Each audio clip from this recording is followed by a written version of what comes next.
Welcome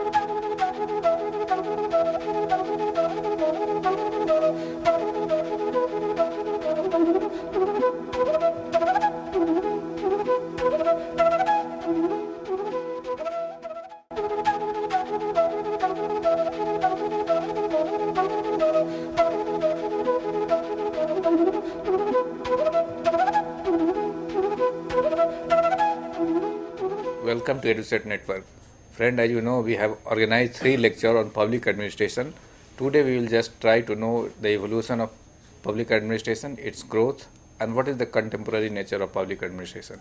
And for discussion on this great topic, we have in a studio Dr. G.N. Trivedi. He teaches political science in Delhi University and has key eye on the development issues and how development administration is helping not only to save the public administration and discipline, but also the contemporary problem which have shaped itself to evolve the development administration. He will talk about all these issues. So on your behalf, I welcome Dr. G.N. Trivedi for EduSet lecture.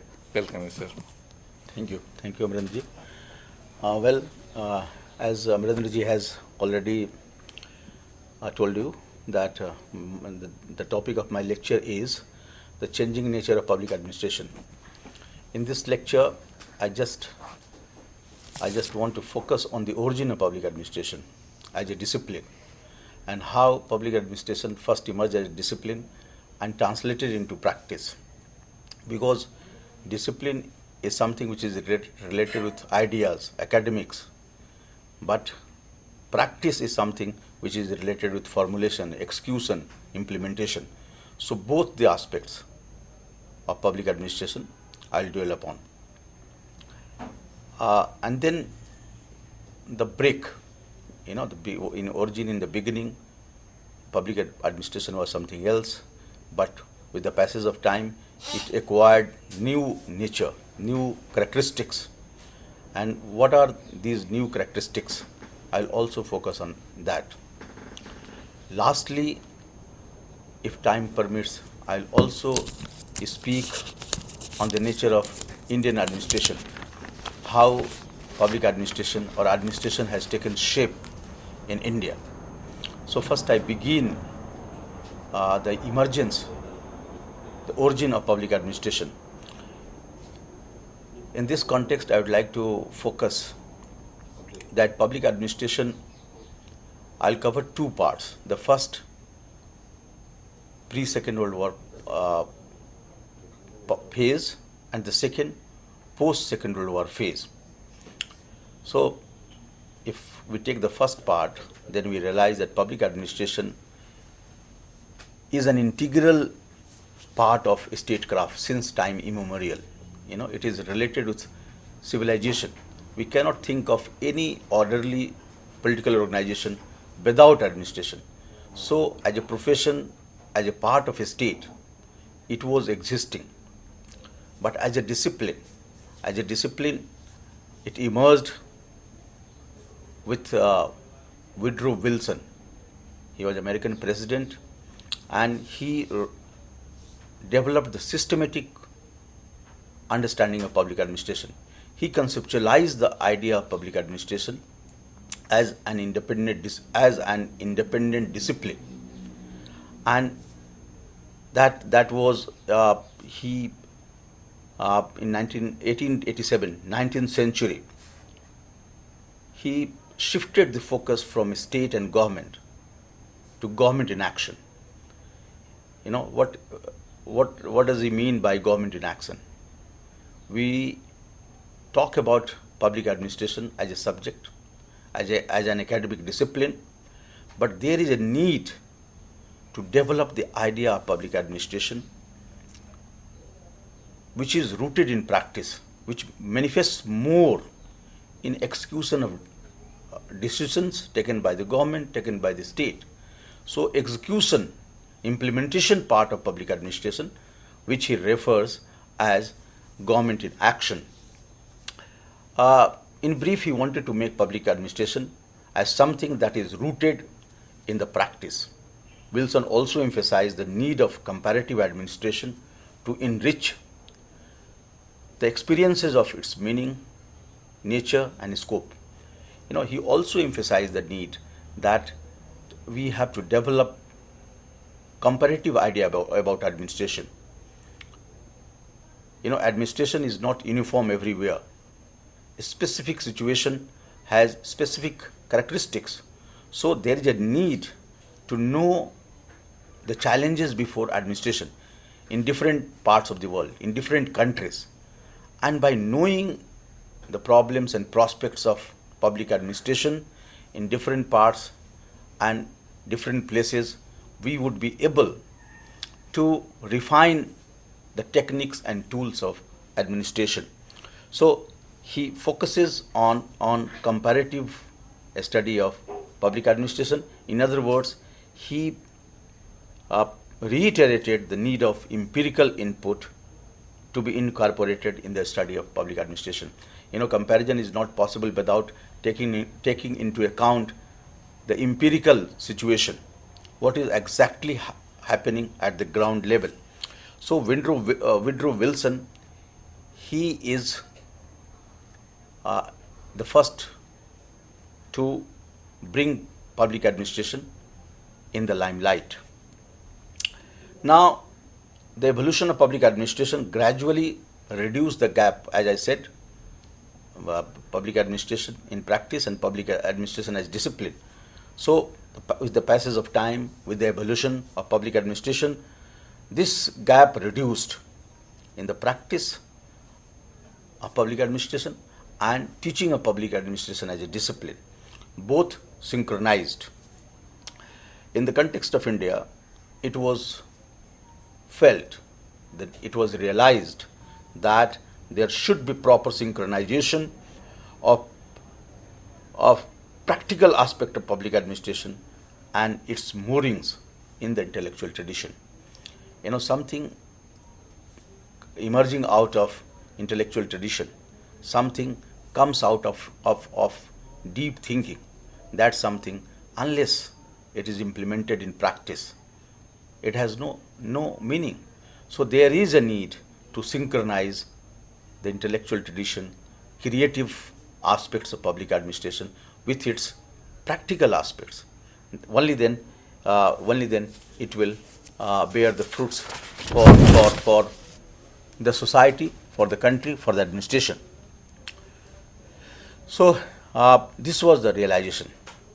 Now, with this background, in recent years, this is the beginning of public administration, but in recent years, public administration has made a fundamental transformation. It has acquired new characteristics in the context of liberalization in the decade of 90s, which saw the advent of a new corporate millennium.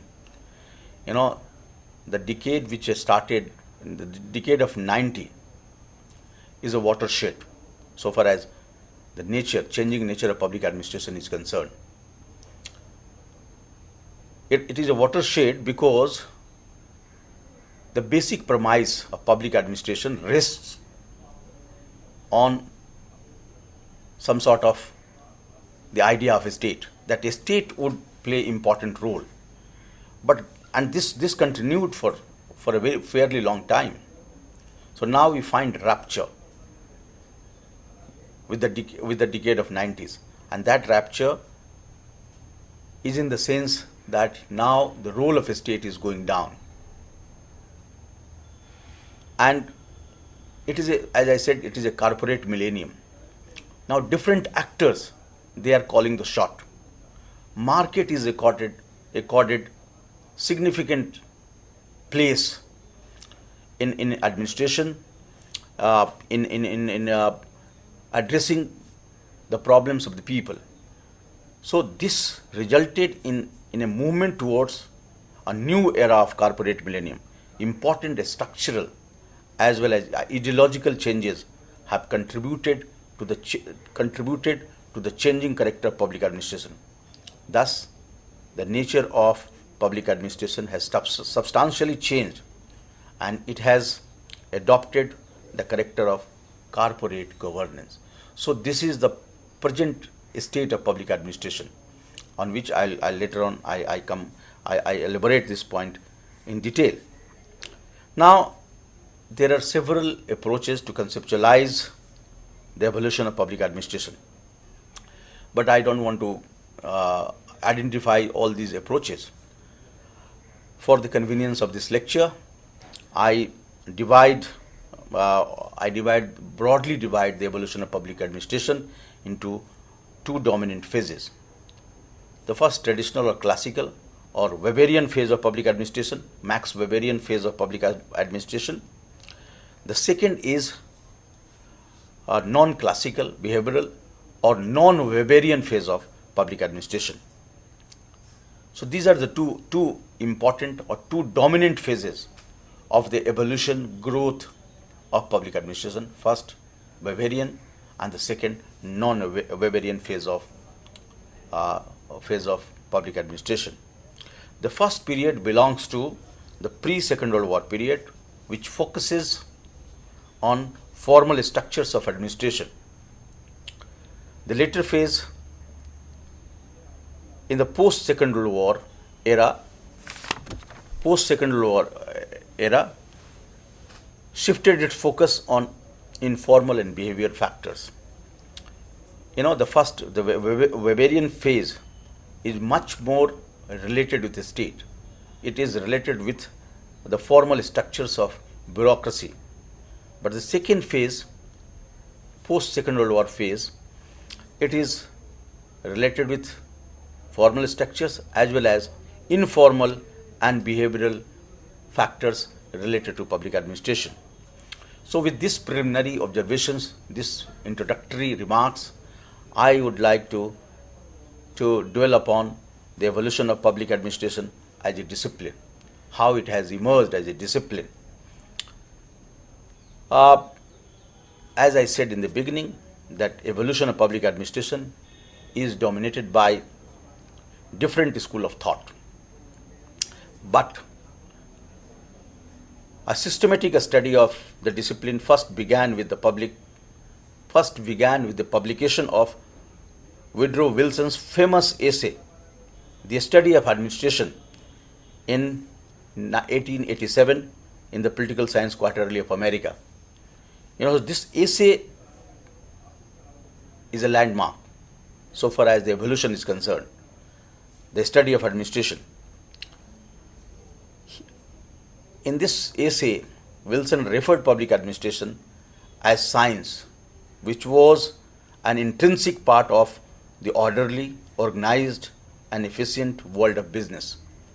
This is the characterization of public administration which he mentioned in this essay, that it is an intrinsic part of orderly, organized, and efficient world of business.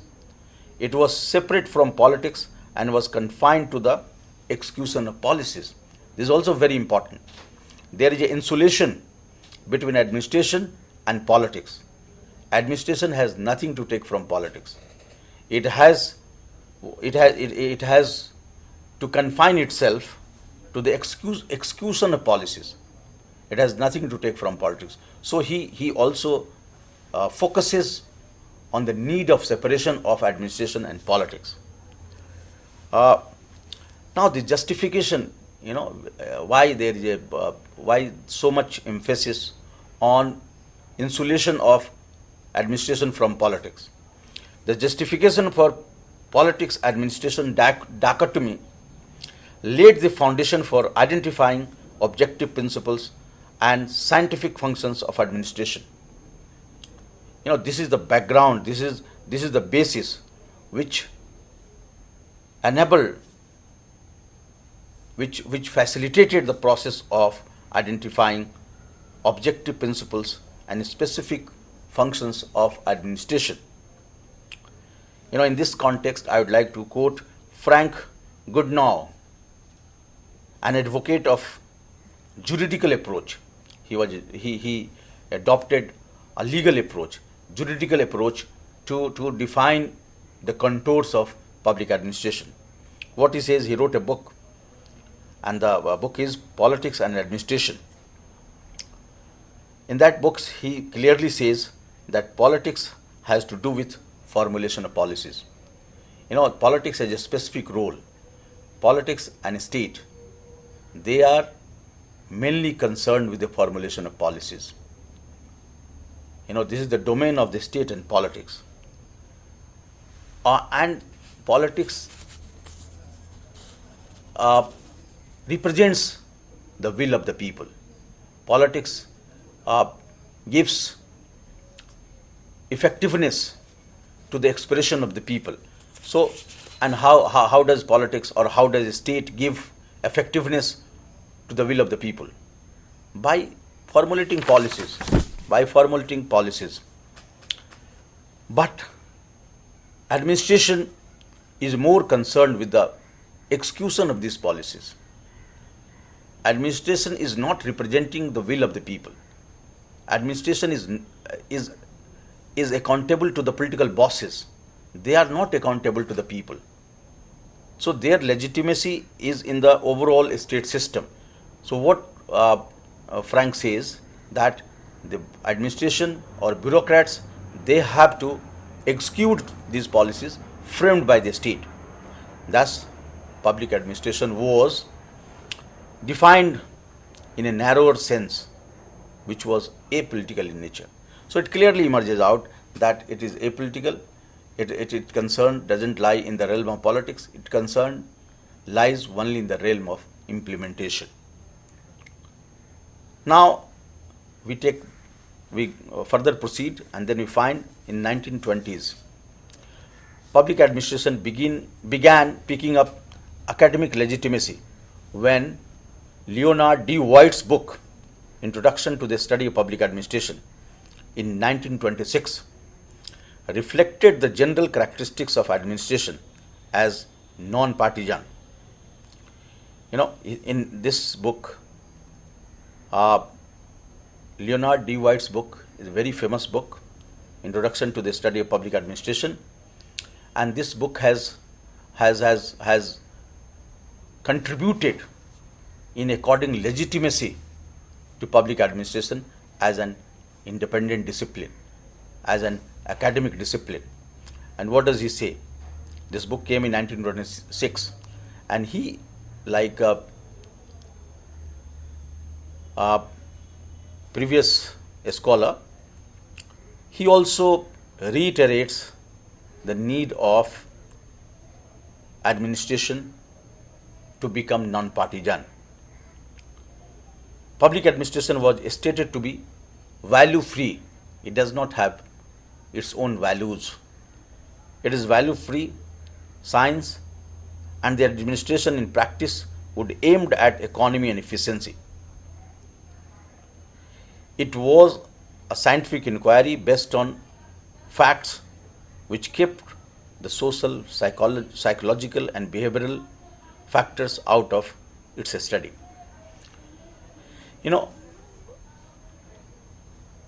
D. White's attempt is again the same, that it is a value-free subject. Its main concern is scientific inquiry, and it has nothing to take with society, psychology and behavioral factors. But the public administration has to arrive on conclusion scientifically. It has to adopt scientific methods to arrive at valid conclusions.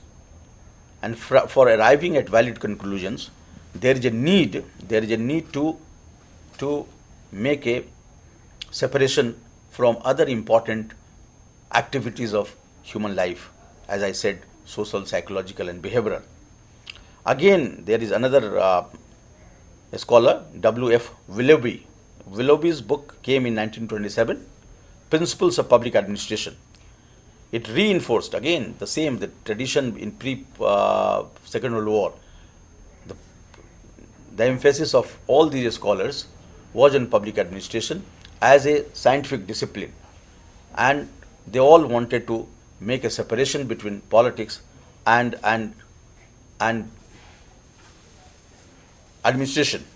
So in that book, Willoughby in 27, Principles of Public Administration, he reinforced the scientific principles of administration which could be applied successfully in any administrative setting.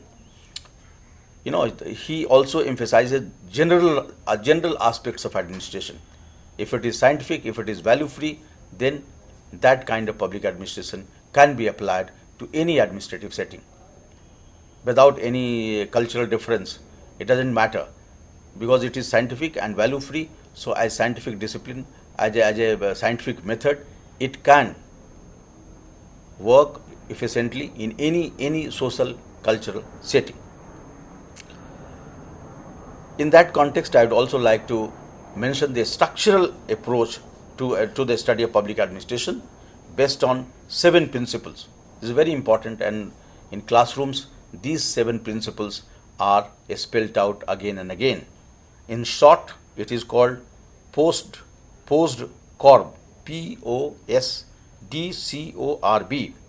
P stands for planning, O stands for organizing, S stands for staffing, D stands for directing, C stands for coordinating, R stands for reporting, and B stands for budgeting. All these 7 aspects, they constitute the structural aspect of public administration. And these 7 principles of structural aspects of public administration, they were enunciated by Luther Gulick and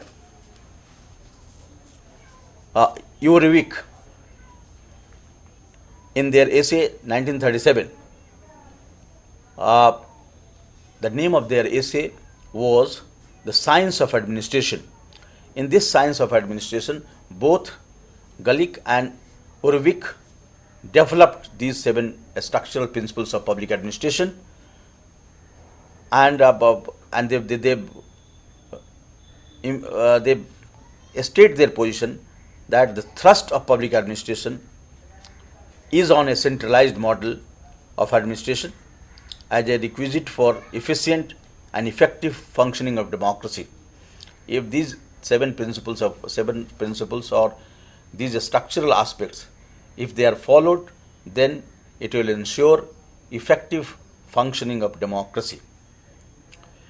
So these are the scholars who have developed public administration as a discipline, but without mentioning Max Weber, we would not be able to appreciate the nuances of public administration.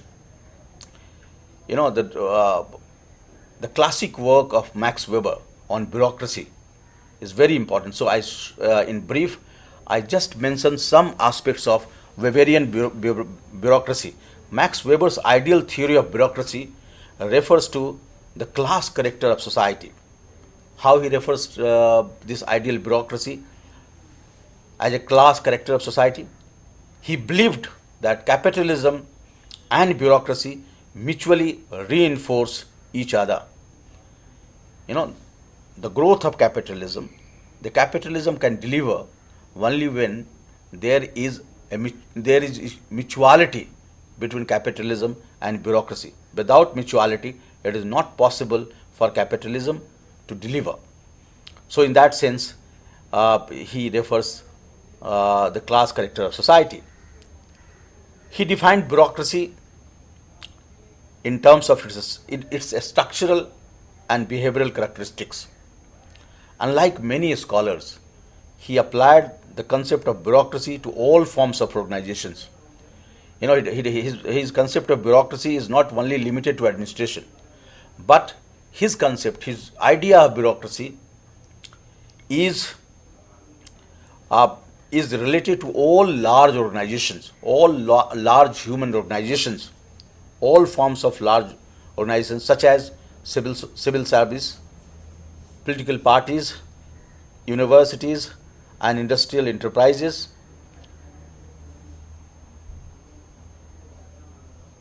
And there is a need of bureaucracy. And he says that both public and private administration, they are increasingly becoming more and more bureaucratized. So the bureaucracy is the soul of all human organizations. Without bureaucracy, without efficient bureaucracy, it is very difficult to run any organization. It is not possible. He advocated a kind of organization which is impersonal, where authority is exercised by administrators only by the virtue of office they hold. He says that bureaucracy should be based on defined hierarchy of authority, written rules and regulation, division of labor, and political neutrality. These are the characteristics, features of Weberian bureaucracy. He says clearly that there should not be any confusion. There is absolutely no scope for confusion. And how one can eliminate confusion? One can eliminate confusion if there is a defined hierarchy of authority, written rules and regulation, well-defined division of labor, and above all, political neutrality. Administration does not have any political shade. It does not support any political opinion. It must maintain political neutrality for its effectiveness. He argued that bureaucracy based on such principles has advantage of certainty, neutrality, precision, and predictability. All the classical thinkers defended public administration that was Weberian in nature. All the Weberian notion of bureaucracy is a landmark. It's a seminal scholarly work, and all classical scholars, classical thinkers, they referred Weberian bureaucracy or his ideas of bureaucracy again and again. British colonial administration in India is a classic example of Weberian bureaucracy. So this is the development of public administration as a discipline. The main now I just want to show that there is a break of this kind of formal nature of administration. All these scholars, the scholars which I have quoted, all these scholars, they have emphasized the formal nature of administration. They have emphasized the scientific nature of administration, and there is a unanimity that politics and administration both are separate. Both are not only separate but distinctively separate. But now just I want to come to that gradually this position was diluted, and on that aspect I'm just quoting some other scholars. The mainstream public administration as separate from politics was challenged by Chester I. Bernard's work, The Functions of the Executive. This is the book which he wrote, Chester Bernard, The Functions of the Executive, and this book came in 1938. The other scholar, Morstin Marx, in his edited book, Elements of Public Administration, and this book came in 1946. Both these scholars questioned the assumptions that politics and administration could be dichotomized. They did not believe in dichotomy of politics and administration. In 1950, the dichotomy died. They did not. Both Chester Bernard and Morstin Marx, they disagreed with this separation of politics and administration. As a result, from 1950, the dichotomy died with the declaration that this dichotomy, the dichotomy of politics and administration, died in 1950 with the declaration that a theory of public administration means in our times a theory of politics also. If you want to enlarge the focus of public administration, if you want to embed public administration in the social psyche, in the behavioral pattern of individual and society, then you cannot shy away from politics. That is why this is a very important declaration. A theory of public administration means in our times a theory of politics also. Consequently, the nature of public administration was fundamentally altered, and instead of science based on facts, the focus was on social psychology, administrative behavior, and democratic values. So this is the first break. This is the first changing nature. The earlier nature of public administration, it broke the wall of separation between administration and politics. Both are not separate, but both are integral part of each other. There is a mutuality in administration and politics. With this break, I would like to focus on public choice theory. This is also a part of new public administration. The public choice approach is another landmark in the evolution of public administration. As a critic of the hegemony of bureaucracy, Vincent Ostrom conceptualized democratic administration as being based on two underlying assumptions. This Vincent Ostrom is credited with developing a new understanding of public administration, and this new understanding is based on two underlying assumptions. The first is individuals act rationally with adequate information and ordered preferences. The rationality of individual cannot be.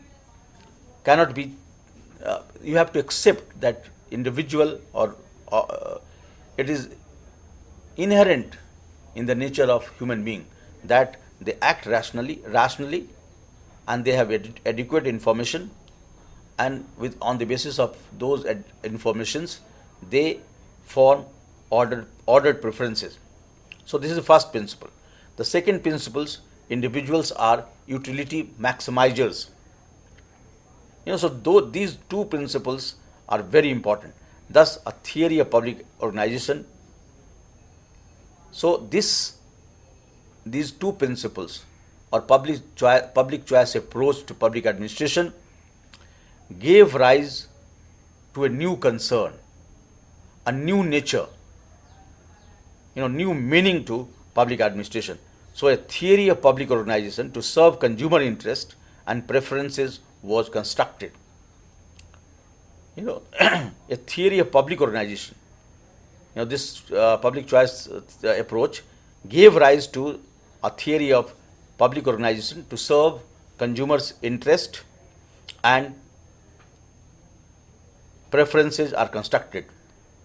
This approach, this public choice approach, challenged the hegemonic position of the state as well as bureaucracy and emphasized the role of non-state agencies such as private sectors. Now this is the emergence of non-state actors. Earlier, in the beginning, public administration was moving with formal structures of the state, but now with the emergence of public choice approach, and non-state actors, they were emphasized. The emergence of non-state agencies were recognized, and in these non-state agencies, private sector emerges prominently. And what is the role of private sectors? Private sectors, it was projected as citizens friendly and can cater to the interest of the consumers.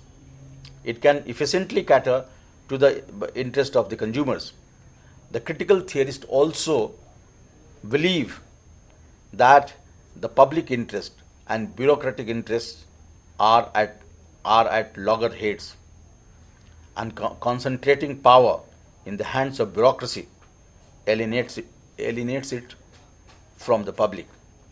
So it's not just, I want to simplify it, that public interest and interest of bureaucracy, both are not synchronized, both are not friendly always. So in such a situation, if you concentrate more and more power in the hands of bureaucrats or in the hands of administration, then it will lead to the alienation of common people. It will lead. It would lead to alienation of general masses. So this is the beginning of a new public administration. Thus, while in the past public administration was claimed to be neutral, and value-free science, the new public administration postulates that public officials should drop the facade of neutrality and use their discretion in administering social and other programs to protect and advance the interest of the less privileged group in society. This is very important. So this new emergence of new public administration, what does it say? That there is no need to keep administration away from politics.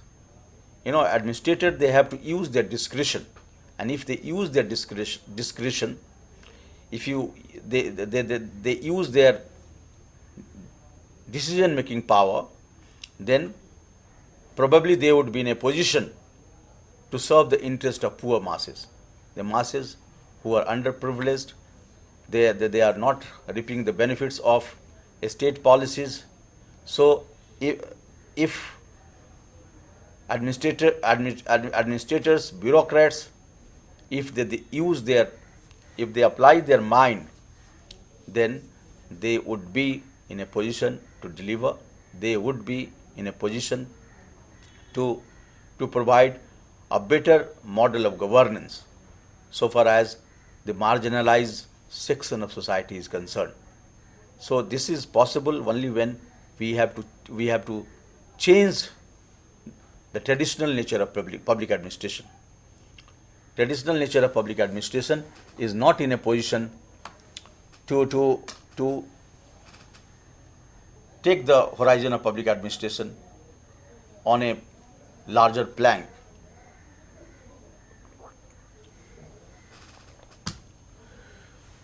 Now I come to the contemporary time of public administration. In the 90s and early 1990s, in the globalizing era, there was a need for governments to reinvent themselves, less in terms of power and hierarchy and more in terms of partnership and collaboration. This is a fundamentally different era. Or if I say that there is a paradigm shift in the direction of public administration, or there is a paradigm shift in the nature of public administration. In the era of globalization, public administration has acquired new meaning. It does not have single location.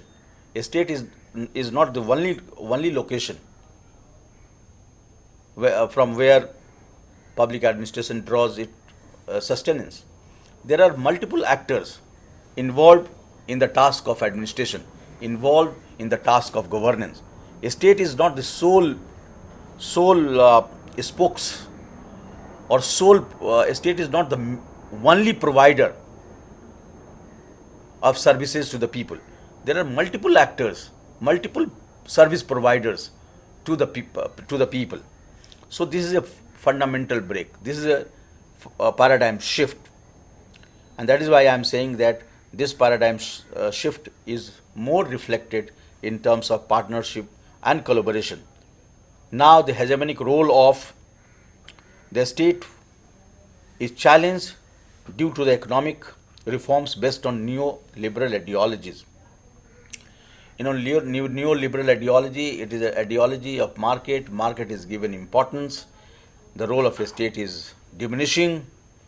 The focus shifted to market mechanisms which promoted competition between diverse providers of goods and services. This shift is called new public management, which focuses on the entrepreneurial government. So today it is a catalytic government which is catalyzing all sectors, public, private and voluntary, to compete in order to maximize the level of performance and minimize the cost. Performance, efficiency, outcomes, they are all components of good governance. You know, the public administration in the phase of liberalization, privatization and globalization, it has developed a new idioms of administration, and this new idioms of administration is the concept of good governance. And this concept of good governance is premised on public-private partnership. It is premised on decentralization. It is premised on participation, participatory mode of governance. How to empower the local institutions of governance. That is why we find that here in India we have Panchayati Raj system and centrally sponsored schemes, centrally sponsored policies. They are implemented by local level bureaucracy or by the local political institutions of governance. Three-tier Panchayati system in India. So this is a all-pervasive feature of public administration. It is now pushing the agenda of good governance, and in this pushing the agenda of good governance, there is a need to ensure partnership. There is a need to ensure collaboration. There is a need to empower local institutions. And in this context, it is also very important that civil society organizations, they have come up in a big way to play a very important role, to play the important role of delivering. So a state is not, if there is the crisis of legitimacy for the state, then that crisis is taken care of by such type of technique of good governance. These techniques of good governance, they compensate the losses or compensates the losses of governance by the state. They play the role far more effective than the state. So this is the contemporary phase, contemporary nature of public administration, and contemporary nature of public administration is everywhere. We are no longer living in the confines of nation state. Nation state is there, but many of the powers, many of the significance of nation state has gone down. There is a slogan that live locally and think globally. So this is the phase through which public administration is passing through. Now, with this changing nature of public administration, I would like to dwell upon the situation of administration in India. As we all know that India adopted the model of planned development. Planning Commission was established, and central government, national government played very important role in planning, in development, in delivery. So the bureaucracy it became very important. Initially, it was many nationalist leaders after independence, they focused or they demanded that there is a need to dismantle colonial bureaucracy. They have colonial mindset, and colonial bureaucracy was much more concerned with maintaining law and order, ensuring benefits to the colonial government. But now it's independent government, and in the independent government, the role of bureaucracy is not merely maintaining law and order. India adopted mixed economy. India adopted the model of welfare state. In such a model, welfare state, mixed economy, centralized planning, Indian administration was supposed to play developmental role, very important, crucial developmental role. though because of corruption and because of their arrogance, elitism, many of the welfare measures or many of the progressive policies, they were not implemented. And I can cite land reforms, the agenda of land reforms, because India inherited a permanent settlement. Majority of the states of India, there was permanent settlement, and it was very oppressive, very exploitative.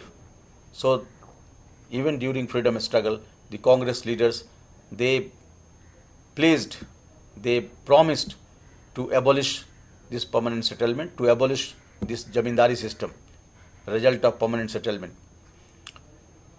It was abolished, and then there was also a promise in Karachi Congress that land reform measures would be implemented. Land reform measures were announced after independence, but land reforms measures still, it is unfinished agenda. And it is not only because of the lack of political will, it is also because of the inefficiency of Indian bureaucracy, Indian administration, because of corruption, because of their nexus with dominant social interest. They could not implement land reforms. But this is the story. This is a old story.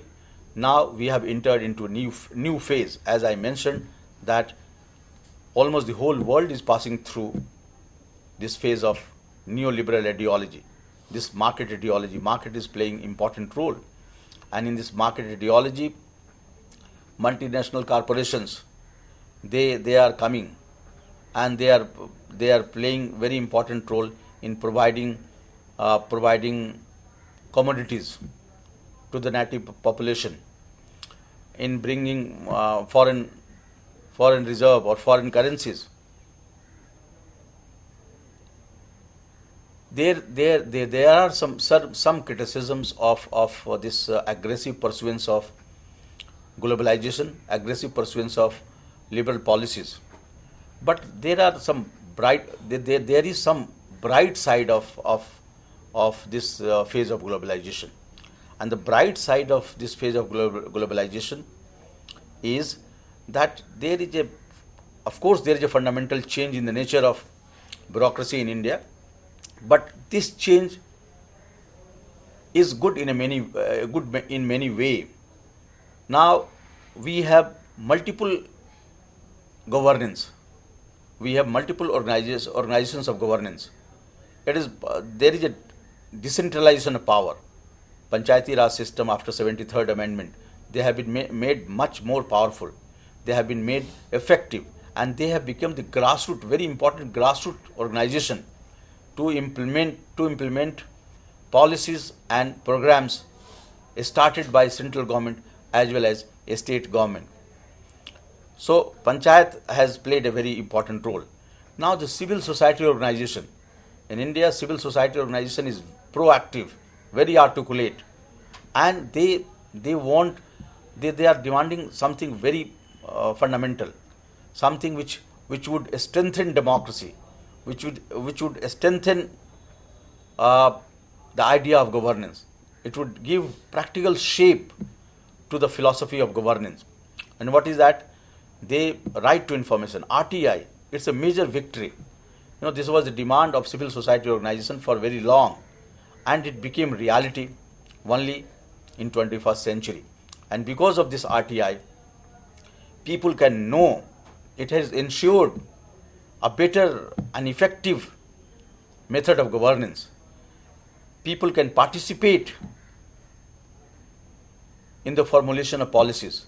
They can know how much fund is allocated, and what is the period, what is the time span of the completion of that particular development work. So anything which is related with the state, any development project or any development idea which is carried with the help of public fund, people have, every citizen in India, they have every right to get information. So right to information it has given a new twist to the nature of Indian administration. Now, we all know that there is a promise of Lokpal bill for last 42 years, and there is a strong movement, India Against Corruption. This movement is led by Anna Hazare. But this would give again a new twist, new dynamism, or it will bring change, revolutionary change in the mindset of the ruler and the ruled. Both are affected. There is a demand of citizens' charter. This is very important. The people, they are asked to give bribe for getting any information or for getting any legitimate work to be done by the bureaucrats. Now, citizen charter, it will ensure accountability of the administration, that the basic amenities, basic facilities, they should be provided within a stipulated time limit. Within a stipulated time limit, you have to implement that basic facilities. And if the bureaucrats or if administration or the department concerned fails to deliver in that stipulated time, then that concerned department or the concerned officials would be penalized. And licensing, passport, ration card, so many distributive aspects, so many things are related with this citizen charter. So citizen charter, still it is one of the important demands of this India Against Corruption movement, and the government has considered this demand. Many state government in India, they have already implemented citizen charters. They have made it mandatory for officials to provide basic information to the not only basic information, basic facilities within a stipulated time period. So this is very important. The last but not the least, public administration is something which is inevitable. Without administration, we cannot think of any orderly political organization, not only a state, but any form of organized idea, organized institution cannot function in the absence of bureaucracy or in the absence of administration. So public administration is inevitable, but how to make this inevitability people's friendly? And to make this inevitability of administration people friendly, you need to develop new inputs, new creative ideas. As I said, that in India there was a demand of right to information, and that right to information, after the implementation of right to information, there is a better governance. There is accountability of not only of bureaucrats, but there is accountability of political system, political classes. Similarly, there is a demand of citizen charters. Citizen charter is what? It is something to ensure better governance, to provide basic facilities to the ruled, to the people. So what I want to say that this changing nature of public administration, it has brought in the focus that there is a need to develop new insights so far as public administration is concerned, whether here in India or anywhere. Democratic governance is possible only when we develop creative ideas, we develop interdisciplinary approach. Only then the changing nature of public administration will correspond to the demand of the people. Thank you very much. So how this evolution and the contemporary trend will lead to the behavior of a bureaucrat? Now, as I said, that these novel methods, the RTI, citizen charter. These demands, citizen charter in many of the developed democracy, they have already implemented. So, because that ensures accountability. If you do not fulfill, if you do not deliver in that stipulated time, then you would be penalized. Nobody wants to be penalized. Nobody wants that his CR should be ruined. So because of these novel ideas, because of these new inputs, RTI, citizen charter, and multiple organs of governance, local level governance, CSOs, civil society organizations, all these actors, all these novel ideas, they have played positive role in terms of governance, in terms of ensuring accountability of bureaucrats as well as the accountability of the political class. Okay. So, well, friends, with this word, we would like to conclude the lecture here, and we will continue discussion tomorrow and day after tomorrow on administrative behaviors. So, today I thank all of you for watching the lecture. On your behalf, I also thank Dr. G.N. Trivedi for giving such an insightful lecture on the changing nature of public administration. Thank you very much.